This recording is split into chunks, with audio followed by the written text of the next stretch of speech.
Muito bem, galera, dando continuidade aqui ao nosso conteúdo, ao nosso tema, sobre a instalação da colonização portuguesa aqui no Brasil, é importante a gente salientar, retomar a questão das capitanias hereditárias. O sistema de capitanias hereditárias, que alguns dizem que foi instituído desde 1531, outros dizem 1534, seja como for, qual era a ideia? A ideia, na verdade, era dividir, né, três objetivos aí. Quais eram os objetivos? Primeiro, ocupar o território. Então, quando a gente percebe essa divisão das capitanias hereditárias, era justamente para ocupar o território.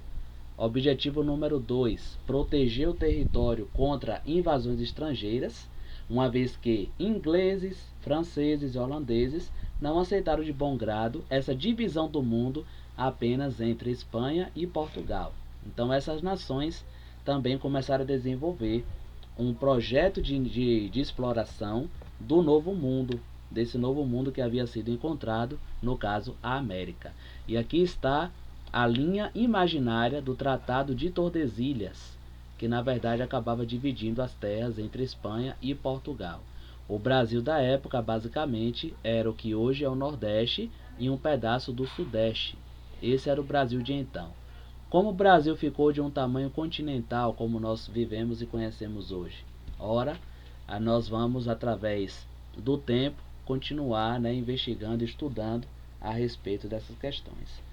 O terceiro objetivo, então, para a instalação das capitanias hereditárias era justamente a lavoura da cana-de-açúcar, a produção do açúcar. E aqui de onde eu falo, né, de Ilhéus, né, Ilhéus era uma capitania hereditária, onde pegava toda essa região, né, aqui das cidades circunvizinhas, cidades satélites, e nós percebemos que dentro desse conceito da capitania de Ilhéus, né, Ilhéus também era um mini centro açucareiro. Pesquisas recentes acabam revelando isso. E nós podemos perceber que esses três objetivos, na verdade, inicialmente eles tiveram sucesso, mas com o tempo as capitanias acabam fracassando. E nós vamos entender esse contexto aí. Alguns donatários, na verdade, nem chegaram a tomar posse das terras. Outros acabaram abandonando as possessões. Por quê? Esses capitães donatários, como eram chamados, eles na verdade já eram nobres portugueses que tinham suas riquezas. Então, basicamente, eles não dependiam dessas terras para sua sobrevivência. Esse é um dos motivos porque as capitanias acabaram não vingando.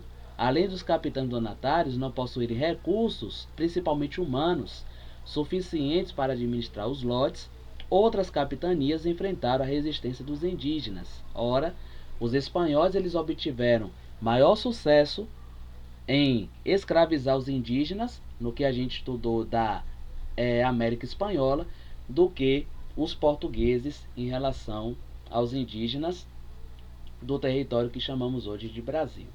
Portanto, nós vamos compreender a vinda dos escravos africanos justamente por causa da resistência indígena em relação à escravidão.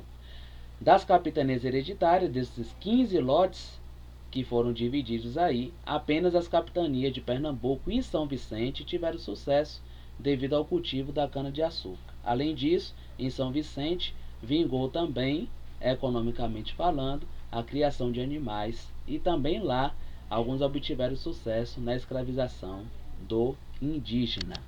Bom, com isso nós temos a escravidão negra. Nessa imagem aqui nós podemos perceber um dos castigos dos escravos. Afinal de contas, os escravos eles eram muito maltratados, viviam em condições subhumanas, em condições miseráveis, né? Eles eram capturados por próprios africanos, pelos próprios africanos, e os espanhóis e também portugueses e outros que acabavam se envolvendo nesse tráfico de escravos acabavam fazendo a negociação dessas pessoas, desses escravos, nas terras do Novo Mundo. Então, basicamente, o problema da escravidão estava lá localizado entre os próprios africanos, que lideravam guerras tribais, capturavam prisioneiros e acabavam vendendo como escravos. Vale notar também que os muçulmanos faziam muitas vezes esse entreposto, já que eles estavam presentes ali na África, também de uma maneira muito forte. Os muçulmanos acabaram participando também dessa negociação, desse mercado dos escravos. Nos primeiros 30 anos da colonização, foi utilizado o trabalho indígena na exploração do pau-brasil. Era a questão do extrativismo. Vamos extrair, né, o pau-brasil dessas terras e levar então a metrópole, no caso Portugal, para que o pau-brasil pudesse ser comercializado. Primeiro por conta da sua cor, né, um corante cor vermelho, que era utilizado para tingir as roupas dos nobres na Europa. Segundo, por conta da madeira, que era utilizada também para fabricação de móveis. Bom, após a implantação da cultura da cana-de-açúcar, uma vez que a nossa região aqui do Nordeste, de onde eu falo, havia o clima e solo ideais para o desenvolvimento da cana-de-açúcar. Tanto é que uma cidade aqui bem próxima, chamada Canavieiras, vem justamente dessa cultura da cana-de-açúcar, mostrando como a nossa região vingava, né, muito esse produto. Passou a utilizar, então, quando foi implantada a cana-de-açúcar, essa lavoura, o trabalho escravo negro. Os negros eram trazidos da África nos chamados navios negreiros, explorados e submetidos a todas as formas de humilhação. O trabalho escravo constituiu a base para a consolidação da economia da colônia. Enquanto na América Espanhola, embora tivesse escravidão negra também, nós tínhamos a maior quantidade de escravidão do indígena. Aqui na América Portuguesa, no que seria o Brasil, foi o contrário. Pouca escravidão indígena e a maior parte da escravidão negra africana. Nós podemos perceber que esses navios negreiros, na verdade, temos documentos da época que mostram essa realidade dura, onde se cabia 100 pessoas, eram transportadas às vezes 300, 350 pessoas ou mais. Famílias eram separadas nos portos, né? Pai, mãe, filhos eram separados uns dos outros e iriam trabalhar em regiões diferentes. E isso, infelizmente, era uma realidade muito dura, porque muitas pessoas na época não enxergavam os escravos como seres humanos, mas apenas como produtos, como objetos que deveriam ser comercializados. Realidade muito dura, um capítulo triste da escravidão, esse da escravidão na história da humanidade. Após o fracasso, então, das capitanias hereditárias, uma nova forma de governo foi instituída, chamado governo geral.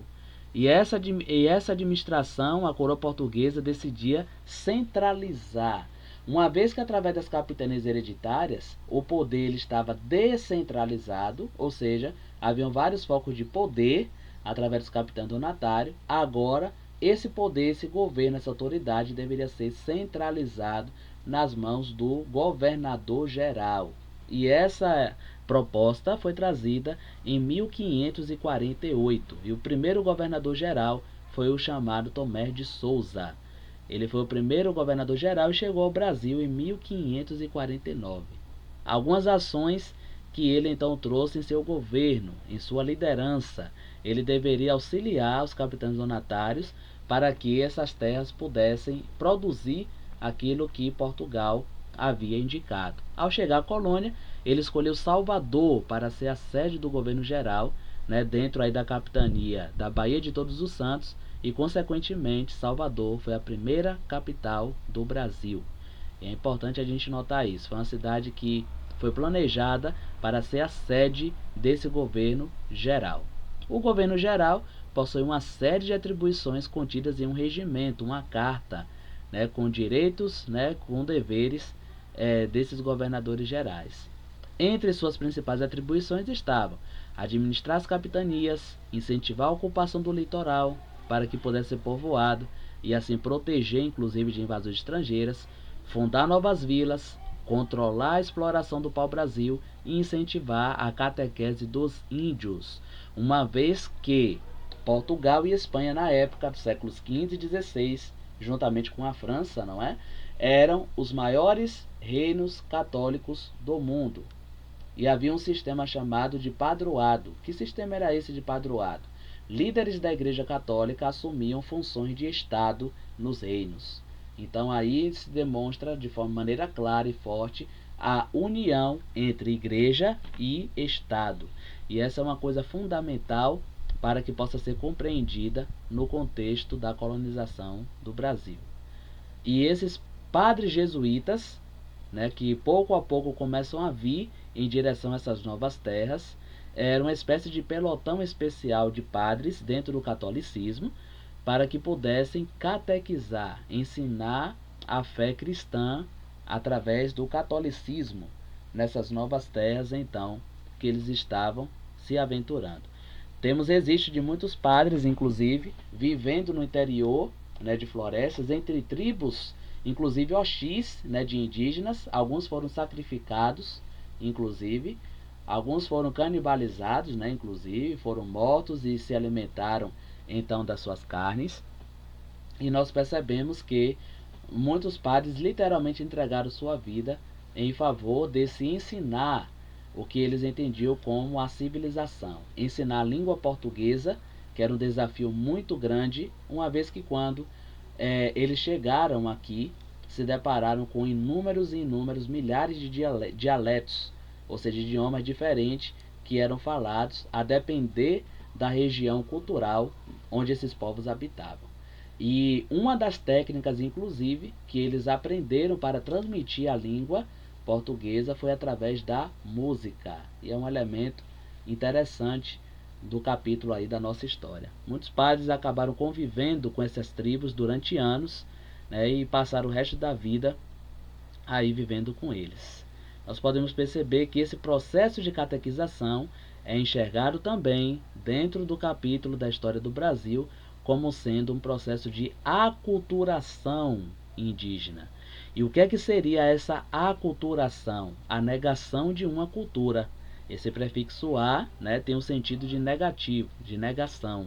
Então, a aculturação, negação da cultura indígena, uma vez que eles estavam ensinando novos princípios para que pudessem ser seguidos. Aqui nós temos uma imagem de Tomé de Souza, o primeiro governador geral do Brasil, que governava o Brasil em nome de Portugal. Foi indicado pela coroa portuguesa.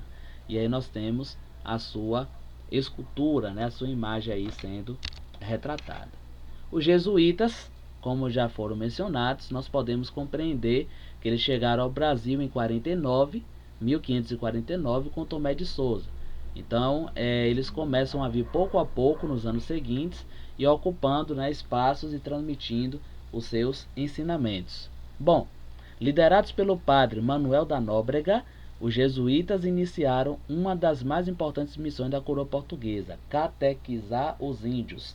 O primeiro contato que os indígenas tiveram com o cristianismo foi através dos jesuítas, foi através do catolicismo. Posteriormente, com o passar dos anos, entre o século XVI e XVII, nós vamos ter presença de judeus, nós vamos ter presença de protestantes. E por que os jesuítas eles tinham essa missão em especial? Pelo seguinte, enquanto em 1549 aqui estavam começando a chegar esses padres jesuítas, por que eles estavam vindo para cá?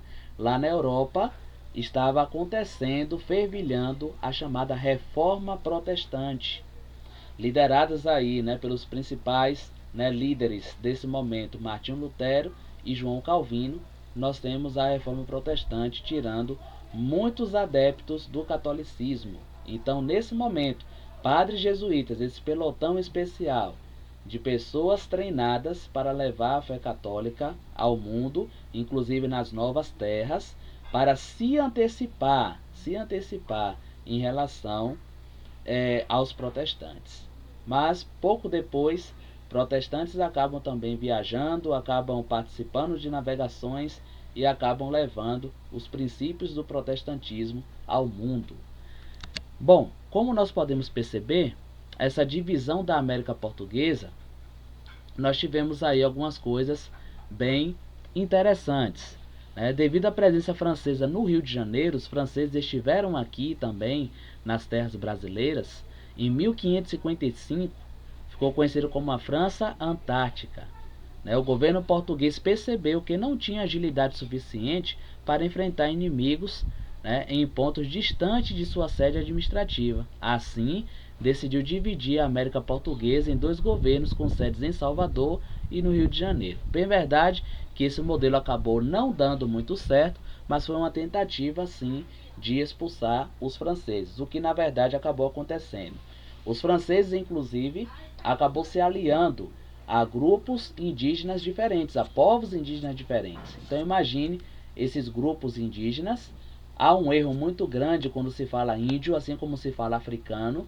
As pessoas pensam de uma maneira única em relação a eles, que todos são uniformes, mas na verdade não são, né? Os indígenas tinham seus grupos, tinham suas nações, né? Então, quando os portugueses chegam aqui, eles se deparam com várias nações indígenas, vários povos indígenas, e isso é muito importante. Assim como os escravos africanos que foram trazidos para as terras brasileiras, cada um deles também acabou vindo de uma região que tinha sua história, que tinha sua comunidade, que tinha sua tribo, que tinha sua história. Então isso é muito importante ao ser colocado dentro dessa equação.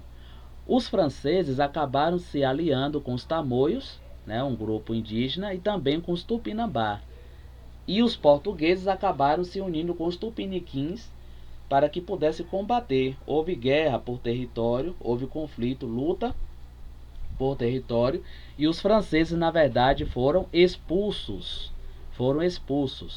Eles rumaram para o norte, né, do território, então, e fundaram a cidade de São Luís. Estiveram presentes na cidade de São Luís, em homenagem ao rei Luís da Europa, da França. E essa cidade de São Luís até hoje, né, ela existe, tem ainda preservado algumas marcas da presença francesa, e é a capital do Maranhão. É bem interessante isso. Logo depois, mesmo dessas terras, os franceses são expulsos, e aí até hoje nós temos na América do Sul a Guiana Francesa, é um protetorado aí da França. A presença francesa aqui também na América do Sul, na chamada América Latina, podemos dizer assim, uma vez que o francês, o espanhol e o português são línguas filhas do latim. Como nós podemos então compreender, né, houve também uma organização, né, administrativa, que eram as câmaras municipais. Isso daqui é muito importante para compreendermos, uma vez que as câmaras municipais eram responsáveis pela administração das vilas e também cidades. As câmaras regulavam as feiras, os mercados, os ofícios e o comércio local, além de executar as obras públicas. Os vereadores das câmaras, eles eram chamados, sabe de quê? De homens bons. E essa cultura de associar, né, bondade à questão de representantes políticos foi uma prática que ao longo do tempo acabou se confirmando, né, se consolidando no Brasil. Eram os homens brancos, obviamente, porque os escravos não iriam participar, né, de nenhuma dessas instituições administrativas. Eram homens brancos e também proprietários de terras e escravos.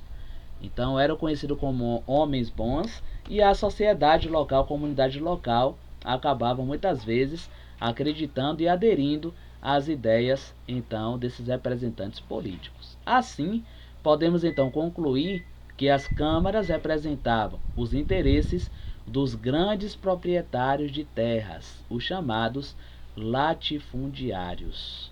Quem são os latifundiários? São aqueles que são donos de grandes propriedades de terra, dos latifúndios, que são conceitos que a gente aprende também em geografia. Nós podemos ter aqui uma visão geral, nessa segunda parte, do Brasil colônia, dando enfoque aí ao fracasso das capitanias, à instituição do governo geral, e também a respeito da escravidão e das instituições religiosas, como sendo as capelas e igrejas através dos jesuítas, e das câmaras municipais, representando também o poder político administrativo.